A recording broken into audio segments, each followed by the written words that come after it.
예, 이어서 대입 연산자 오버로딩하고 첨자 연산자 오버로딩에 대해서 이야기를 해보도록 하겠습니다. 앞서 말씀드렸듯이 이제 이 두 가지 내용이 조금 어려울 수도 있는 내용이긴 한데 그만큼 중요한 내용이고 특히 얘가 중요하다고 말씀을 드렸던 것 같아요. 한번 같이 보도록 합시다. 자, 일단 제목이 이제 대입 연산자 오버로딩이죠. 그러면은 대입 연산자라는 게 뭔지 알아야지 될 건데, 자, 대입 연산자는 이겁니다. 우리가 지금까지 수도 없이 사용했던 이 꼴이 대입 연산자인데요. 자, 대입 연산자, 얘도 오버로딩을 할 수 있고 어떻게 오버로딩을 할 건지 이야기를 하기 이전에 여러분들이 코드를 봤을 때 정확히 어떤 부분에서 이 대입 연산이 수행이 됐는지를 알아야지 됩니다.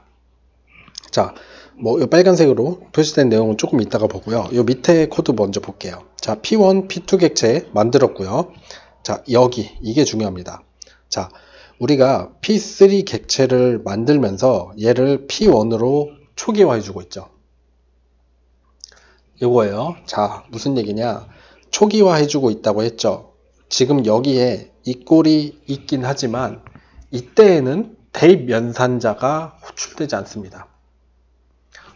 여기 이 꼴이 있는데 왜 대입 연산자 호출이 안 되냐? 네, 안 돼요. 그냥 기억하고 계세요. 자, 우리가 객체를 만들면서 초기 값을 설정을 해주는 것은 대입이 아닙니다. 얘는 대입이 아니고 우리가 이미 배웠던 이 복사 생성이에요. 자, P3를 만들 때 P1을 복사해서 생성을 하는 거지 대입 연산이 호출되는 거는 아니에요. 자, 대입 연산이 호출되는 거는 언제냐면 이 아래에 있는 이 부분입니다. 자, P4 객체를 일단 생성할 때는 그냥 인자가 없는 생성자를 사용을 해서 이렇게 만들었어요. 자, 이 명령문에 의해서 P4는 이미 만들어져 있고 이 다음 명령문 P4는 P1 이때에 있는 이 꼴은 이제 대입 연산자가 호출이 됩니다. 자, 그래서 이게 가장 헷갈리실 수 있는 부분이거든요. 이 꼴이 있다고 무조건 대입 연산자가 호출이 되는 것이 아니고 이렇게 써 있을 때 객체를 생성하면서 초기화할 때는 호출이 되는 게 복사 생성자고요. 이미 만들어진 객체에다가 다른 객체를 대입할 때는 그때가 이제 대입 연산자가 호출이 되는 때다라는 거를 일단 첫 번째로 꼭 기억을 해 두시고요. 자, 그 다음에 C++은 대입 연산자를 자동 생성해주고 자동 생성된 대입 연산자는 얕은 복사를 수행한다. 어디서 들어봤던 거랑 되게 비슷하죠. 자, C++에서는 컴파일러가 복사 생성자를 자동 생성해주고 자동 생성된 복사 생성자는 얕은 복사를 수행한다. 복사 생성자랑 비슷하죠. 그런 면에서도 이 대입 연산자도 복사 생성자랑 똑같이 내가 구현을 안 해줬어도 컴파일러가 자동으로 하나를 만들어주는데 걔는 얕은 복사를 수행한다 라는 거 또 기억을 해 두셔야지 됩니다. 구체적으로 볼 거예요, 다음 장에서. 자, 그런데 여러분들이 지금 정도 강의를 들으셨으면 이 말을 봤을 때 그러면은 문제가 생길 수 있겠구나 라는 거를 예상을 하실 수 있으면 더 좋습니다. 자, 그래서 다시 조금 돌아가서 얘기를 해보면, 자, 요거예요. 요거.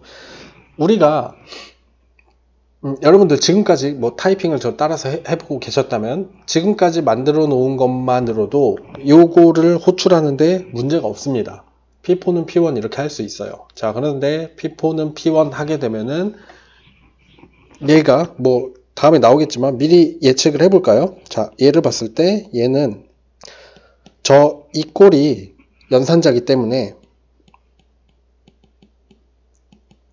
이런 걸로 바꿔서 해석을 해서 호출할 수 있으면은 우리가 오버로딩을 할 수 있는 거였어요. 그런데 얘를 안 만들어 놨죠.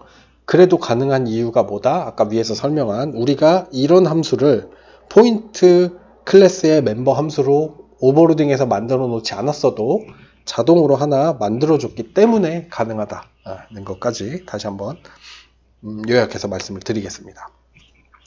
자, 대입 연산자를 직접 구현을 해볼게요. 기본 패턴은 요렇습니다. 자, 이 앞장에 보시면은 P1 객체를 인자로 받고 있죠. 그렇기 때문에 그리고 이렇게 했을 때 P1 값이 바뀌는 게 적절하지 않기 때문에 이상하기 때문에 대개는 컨스트에 같은 타입의 참조자를 사용을 해서 인자로 넘겨주게 되고요. 조금 다른 부분은 이제 이 부분이죠. 이 부분이 다른데 뭐 일단은 여기까지만 봐놓은 상태에서 코드를 통해서 한번 살펴보도록 합시다. 제가 잠깐 쉬면서 쉬는 게 아니라 좀 건너뛰었다가 강의를 찍느라고 만들어놨던 게 지워졌어요. 없어졌습니다. 그래서 뭐 다시 한번 같이 한번 만들어 볼게요. 뭐 나머지 필요 없는 것들은 이제 또 지우기도 하고. 그래서 제 기억이 아마 프라이빗으로 X, Y 포지션이었나요? 이렇게 써졌던 것 같아요. 이렇게 있고 퍼블릭으로 객체를 만들 때 보면은 인자를 2개 받는 생성자를 만들어 줬었네요. X하고 Y를 받아서 생성할 수 있도록 하고 X 포지션에 X를, Y 포지션에 Y를, 그리고 본문에는 아무것도 없이 이런 식으로 구현을 해놨습니다. 그리고 제가 아까 한 얘기는 뭐냐면 대입 연산자가 자동 생성된다는 얘기는 뭐냐면 우리가 포인트 객체 P1 얘는 뭐 10,20으로 하고 포인트 객체 P2 얘는 30,40 강의자로 있는 예제처럼 이렇게 만들었을 때 우리가 이미 만들어져 있죠. 뭐 똑같이 해봅시다. P3를 이렇게 생성하려고 하면 안 되겠죠. 그래서 얘가 있으니까 인자를 안 받는 생성자도 하나 만들어 줄게요. 그래서 인자를 안 넣고 생성했을 때는 예를 들어서 이 포인트를 뭐 0,0으로 초기화해라 이런 식으로 하면 간단하게 구현할 수 있겠죠. 여기를 통해서 얘를 호출하는 거예요. 자, 이렇게 한 다음에 P3에다가 이제 P1을 대입을 해라고 했을 때, 여기서 한 얘기는 뭐냐면, 우리가 지금까지 연산자 오버로딩 봤던 것과 마찬가지로 이런 문장을 봤을 때 어떻게 바꿔서 해석을 하냐면, 이렇게 바꿔서 해석을 한다는 거예요. 그래서 얘가 호출이 가능하면은 가능하고, 가능 안 하면 가능 안 한 거죠. 또는 뭐, 우리가 전역으로 오버로딩을 할 수도 있으니, 요게 되겠죠. 어찌됐건 지금 얘네 둘 다 없어요. 없는데 여기 지금 빨간 줄이 안 뜨고 있고 실제로 컴파일을 해봐도 아무 문제 없이 뭐 화면에 아무것도 안 나오겠지만 프로그램이 동작을 합니다. 그 이유는 요 연산자, 그러니까 요 함수, 요 멤버 함수죠. 요 멤버 함수가 내가 안 만들어줬지만 컴파일러가 자동으로 하나 만들어줬다는 것까지 기억을 해두고요.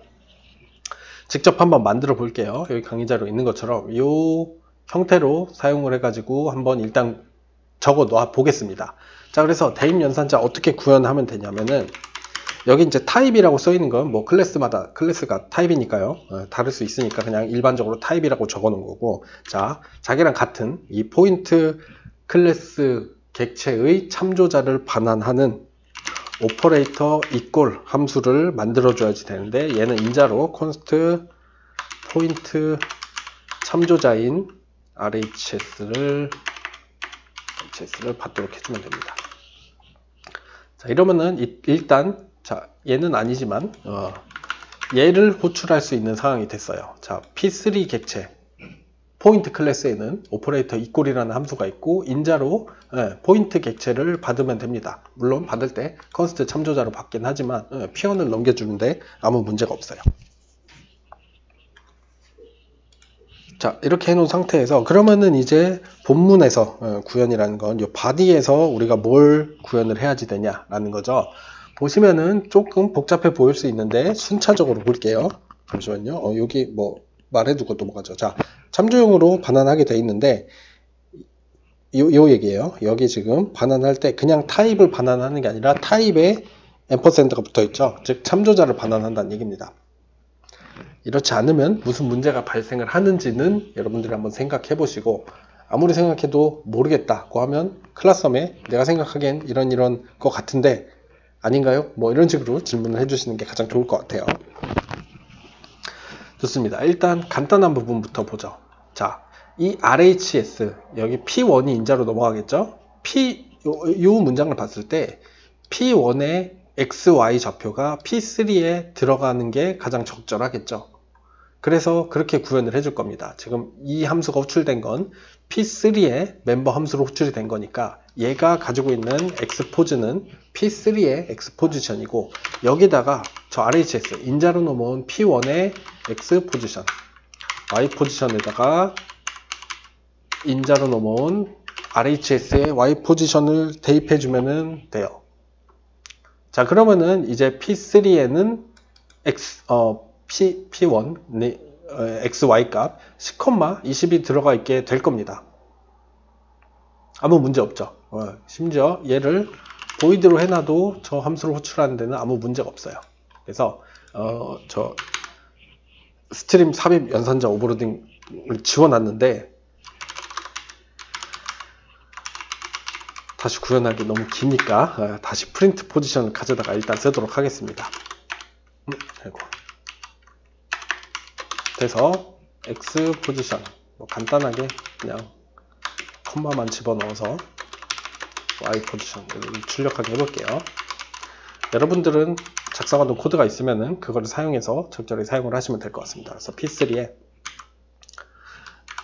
포지션을 프린트를 한번 해보겠습니다. 자, 여러분 보시다시피 P3에 10,20이 잘 들어가 있는 걸 보실 수가 있어요. 자, P3 우리가 이 대입 연산을 하기 전에는 0,0이었겠죠. 아까 만든 생성자에 따르면 이 P1을 대입을 해서 10,20으로 잘 바뀐 걸 볼 수가 있습니다. 좋아요. 지금 이게 우리가 원하는 대로 잘 동작하고 있어요. 최소한.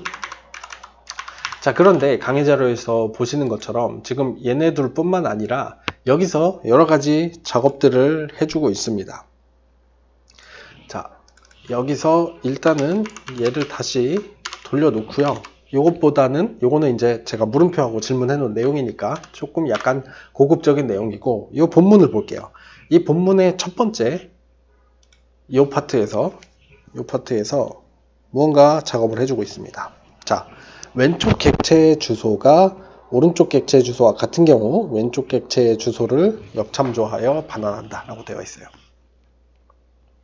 자, 얘는 무슨 의미인지 한번 천천히 뜯어볼까요? 자, 여기서 이 멤버 함수 안에서 this라는 키워드를 쓰면 이 멤버 함수를 호출한 객체의 주소값인 거죠.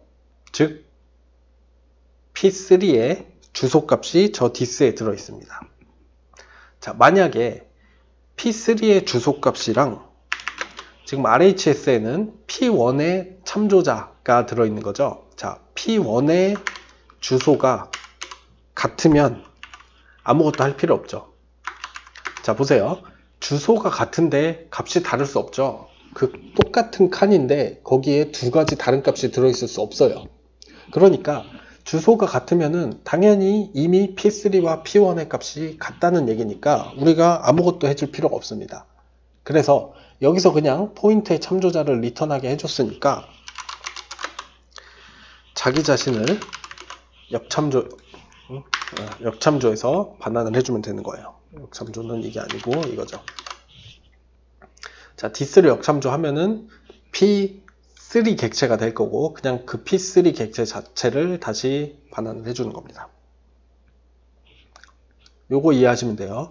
주소값이 이미 같으면은 굳이 이런 대입을 해줄 필요 없이 그냥 자기 자신을 다시 반환을 하면 된다는 거예요.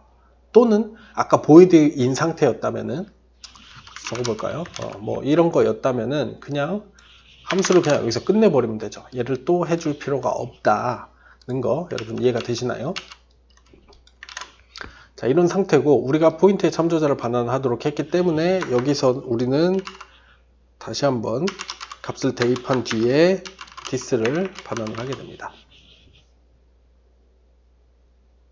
자, 포인트의 참조자를 반환을 한 이유는 아까 제가 말씀드렸듯이 이제 그 고급 부분이니까 여러분들이 생각해 보시고 질문을 해주세요. 일단은 자, 아까 뭐 지금까지 연산자 오버로딩 얘기해서 똑같은 것처럼 이걸 봤을 때 이렇게 해석되고 이렇게 해석이 됐을 때 이 함수가 있으면은 제대로 일단 호출할 수 있을 텐데 우리가 원하는 대로 동작하기 위해서는 이걸 해줘야 된다.